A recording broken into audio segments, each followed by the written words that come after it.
नमस्कार मित्रों। प्रत्येक वर्ष 10 जनवरी को विश्व हिंदी दिवस के रूप में मनाया जाता है, क्योंकि 2006 ईस्वी में विश्व हिंदी का सम्मेलन हुआ था। उसका 100वां वर्षगांठ मनाया गया था 2006 ईस्वी में। तो 2006 ईस्वी के बाद से प्रत्येक वर्ष 10 जनवरी को विश्व हिंदी दिवस मनाया जाता है।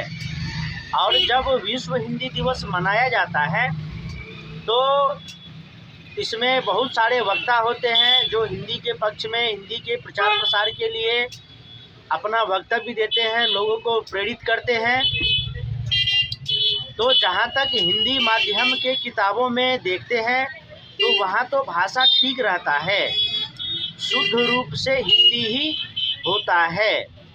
लेकिन जैसे ही हम पत्र पत्रिकाओं को पढ़ते हैं तो उसमें देखते हैं कि भाषा शुद्ध हिंदी गायब हो जाता है। और अब तो ऐसा हो गया है कि जो समाचार पत्र ज़्यादा पढ़ते हैं उनका भी भाषा खराब हो रहा है। और वैसे भी मुग़ल काल से, यानी कि इस्लामिक आक्रांताओं के काल से जो हमारा हिंदी खराब होना शुरू हुआ, हिंदी का दमन होना शुरू हुआ, वह अंग्रेजी काल तक चलता रहा। और अंग्रेजी काल में भी हिंदी का बहुत अधिक दमन हुआ। केवल हिंदुओं का ही दमन और शोषण नहीं हुआ, हिंदुओं के संपत्तियों का लूट ही नहीं हुआ, बल्कि भारत के सभ्यता संस्कृति का भी दमन हुआ और भारत की भाषाओं का भी दमन हुआ। जिसमें सबसे अधिक अगर किसी भाषा का दमन हुआ, शोषण हुआ, तो वह है हिंदी। और बाद में भी जब देश स्वतंत्र हुआ तो इस ओर ध्यान दिया जाना चाहिए था कि जो हिंदी भाषा है वह शुद्ध हिंदी भाषा लिखी जानी चाहिए, पढ़ी जानी चाहिए, बोली जानी चाहिए। बहुत सारी संगोष्ठियाँ होती है, बहुत से सेमिनार होते हैं। जो बड़े बड़े शिक्षाविद हैं, लेक्चरर हैं, प्रोफेसर हैं, विद्वान हैं, वो तो है ही, उन सभी का सम्मान है, आदर है। लेकिन समस्या का समाधान कहाँ होता है? बड़ी बड़ी संगोष्ठियों का आयोजन होता है, सेमिनार का आयोजन होता है, यूनिवर्सिटी में बड़े बड़े लेक्चर दिए जाते हैं, प्रतिज्ञा की जाती है, शपथ लिया जाता है कि हम हिंदी को आगे बढ़ाएंगे। लेकिन हिंदी को आगे बढ़ता हुआ हम कैसे मान सकते हैं जब समाचार पत्रों में भाषा शुद्ध हिंदी हो? स्कूल की किताबों में, कॉलेज की किताबों में, एकेडमियों में जो हिंदी किताबें चलती है उसकी भाषा ठीक है, उसमें कहीं कोई मिलावट नहीं होता है। लेकिन जब पेपर पढ़ते हैं तो इसमें बहुत अधिक मिलावट होता है। और कई बार जब सोशल मीडिया के माध्यम से इस बात का चर्चा किया जाता है, सवाल किया जाता है कि समाचार पत्रों की भाषा ऐसी क्यों होती है कि 100 शब्द होते हैं तो उसमें 60 हिंदी के होते हैं और 40 उर्दू के होते हैं, जिससे पाठकों का ध्यान कहीं न कहीं हिंदी के तरफ से हट जाता है और साधारण बोलचाल की भाषा में भी उर्दू का प्रयोग होने लगता है। यह कहीं न कहीं भाषा को खराब करने का ही एक षड्यंत्र है। तो कहा जाता है कि यह भारत देश है, यहाँ सभी जाति धर्मों के लोग रहते हैं, इसलिए सबका ध्यान रखते हुए जिस प्रकार देश में समावेशी राजनीति की जाती है उस प्रकार भाषा में भी समावेश कर दिया जाता है। तो जैसे ही हम भाषा में समावेश करेंगे तो कहीं न कहीं यह हमारी जो शुद्ध भाषा है उससे समझौता करना होगा और हमारा भाषा निश्चित रूप से खराब होगा। समावेशी राजनीति होती है, वोट बैंक के लिए, कुर्सी के लिए राजनीति समावेशी होती है, या फिर जन कल्याण का योजना लाना है तो सबको चावल दिया जाता है, सबको गेहूं दिया जाता है।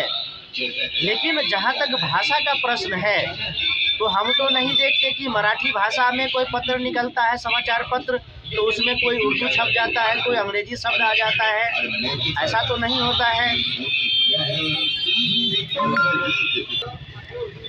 सल्तनत काल में उर्दू और अरबी भाषाओं में राजकाज होते थे।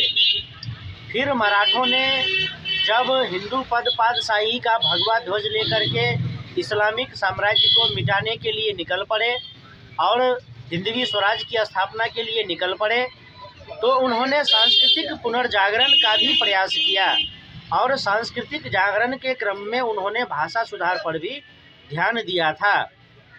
फिर अंग्रेज आए तो मैकाले ने पूरे देश में अंग्रेजी शिक्षा व्यवस्था लागू किया, कॉन्वेंट स्कूल खोले।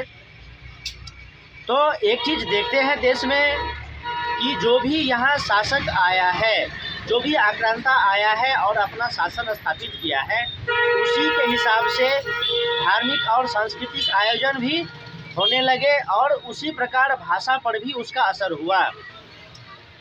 औरंगजेब के समय में, बाबर के समय में हिंदू धार्मिक आयोजन बहुत ही कठिन होने लगा था।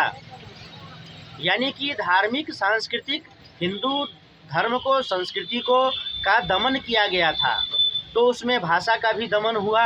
अंग्रेज काल में भी हिंदू धर्म संस्कृति का दमन हुआ, तो भाषा का भी दमन हुआ। लेकिन जब देश आज़ाद हुआ तो इस विषय पर ध्यान क्यों नहीं दिया गया? जिस प्रकार की शुद्ध भाषा हम किताबों में पढ़ते हैं, उस प्रकार की शुद्ध हिंदी भाषा हम समाचार पत्रों में क्यों नहीं पढ़ सकते? और समावेशी भाषा, तो भाषा में समावेशी नहीं होना चाहिए। अब भारत देश स्वतंत्र है, अब न कोई सल्तनत का दबाव है, न ही कोई अंग्रेजी साम्राज्य का दबाव है। अब तो भारत स्वतंत्र है। तो जो दमन हुआ था भारत के धर्म का, संस्कृति का, भाषा का, उस चीज़ का तो अब सुधार करना चाहिए। भाषा में सर्वसमावेशीकरण नहीं होना चाहिए। भाषा में सर्वसमावेशीकरण का मतलब हो गया कि गुलामी की मानसिकता और परभाषा को स्वयं की भाषा पर अधिक महत्व देना। तो इससे कहीं न कहीं हमारा जो मूल भाषा है वह खराब होता है। उर्दू में तो बहुत सारे समाचार पत्र छपते हैं। अच्छा, अंग्रेजी की भाषा में हम कहाँ देखते हैं कहाँ कोई समायोजन होता है? अंग्रेजी की भाषा में तो कोई समायोजन नहीं होता है। भारत में टाइम्स ऑफ इंडिया अखबार निकलता है, द हिंदू अखबार निकलता है, द इकोनॉमिक्स टाइम अखबार निकलता है, लेकिन उसमें कहीं भी एक शब्द हिंदी और उर्दू का नहीं होता है। जब अंग्रेजी भाषा अपने में समावेशन नहीं करता है, जब अपने भाषा के साथ समझौता नहीं करता है, तो फिर हिंदी भाषी पत्रकारों में, हिंदी भाषा के समाचार पत्रों में ऐसी क्या मजबूरी है कि भाषा का समावेशन करना पड़ता है? अब हम उदाहरण के लिए दिखा रहे हैं, करीब करीब सभी समाचार पत्रों में ऐसा ही होता है, चाहे दैनिक जागरण हो, हिंदुस्तान हो या फिर प्रभात खबर हो। जैसे कि हम पढ़ते हैं कि इस दौरान सभी स्थानों में से बड़ी संख्या में कागजात, मोबाइल, लैपटॉप, टैब समेत अन्य सामान जब्त किए गए। अब इसमें देखिए कि दौरान, कागजात जब्त, यह सब क्या है? यह सब शुद्ध हिंदी भाषा नहीं है। लेकिन जब कोई इस अखबार को पढ़ेगा, इस अखबार को कौन पढ़ता है? इस हिंदी अखबार को कौन पढ़ता है? कितने प्रतिशत उर्दू भाषी इस पेपर को पढ़ता है? 2%। और 2% उर्दू भाषी लोगों को खुश करने के लिए 80% हिंदी भाषियों के ऊपर जो यह शब्द थोपे जा रहे हैं, यह क्यों थोपे जा रहे हैं? ऐसा बिल्कुल नहीं होना चाहिए। इसके बाद कई स्तर पर खुलासा होने की संभावना है। जिन जगहों पर छापेमारी की गई, देखिए, खुलासा, छापेमारी, जगहों, यह सब हिंदी शब्द नहीं है। हम इस प्रकार से आपको दिखाने लगे तो मैं पहले भी 1-2 वीडियो में बता चुका हूँ कि समाचार पत्रों की भाषा में ऐसा होता है कि 50-50 हो जाता है। किसी किसी लेख में तो 60 हो जाता है उर्दू, किसी किसी लेख में उर्दू 60% शब्द होते हैं और हिंदी 40% होता है। किसी किसी लेख में 50% हिंदी होता है, 50% उर्दू होता है, भले ही वह लिखा देवनागरी में ही होता है। और हिंदी के समाचार पत्र में ही कई जगह लिखा रहता है कि पैटर्न NOA के मुताबिक, सबसे पहले मुताबिक हिंदी शब्द नहीं है। पूर्वी उष्णकटिबंधीय प्रशांत महासागर में ला नीना जलवायु पैटर्न उभरा है। तो अब यह जो पैटर्न है यह तो लिखा है देवनागरी लिपि में, लेकिन यह क्या है, अंग्रेजी शब्द है। तो जब हम विश्व हिंदू दिवस मना रहे हैं, विश्व हिंदी दिवस मना रहे हैं और कॉलेजों में, विश्वविद्यालयों में बड़ी बड़ी संगोष्ठियां कर रहे हैं, तो उसमें प्रोफेसरों को, लेक्चररों को, विद्वानों को एक बार इस बात की चर्चा कर देनी चाहिए कि समाचार पत्रों की भाषा ठीक होनी चाहिए, उसमें शुद्ध शुद्ध हिंदी लिखे जाने चाहिए। 2% उर्दू भाषियों को खुश करने के लिए आप 80% हिंदी भाषियों का भाषा क्यों खराब कर रहे हैं? यह उचित नहीं है, क्योंकि अंग्रेजी समाचार पत्रों में कहीं भी एक शब्द हिंदी नहीं लिखा होता है, उर्दू नहीं लिखा होता है, या फिर उर्दू समाचार पत्रों में एक भी शब्द हिंदी या अंग्रेजी नहीं लिखा होता है। तो फिर यह समावेशीकरण, ये भाईचारा, ये सेक्युलरवाद समाचार पत्रों में क्यों, जैसा कि राजनीति में होता है। फिर मिलेंगे अगले वीडियो में। अगर मेरी बातें अच्छी लगती हो आपको तो आप मुझे फेसबुक पर फॉलो करें, मेरे वीडियो को लाइक करें, कमेंट करें, शेयर करें। फिर मिलेंगे अगले वीडियो में अलग विषय के साथ। तब तक के लिए नमस्कार।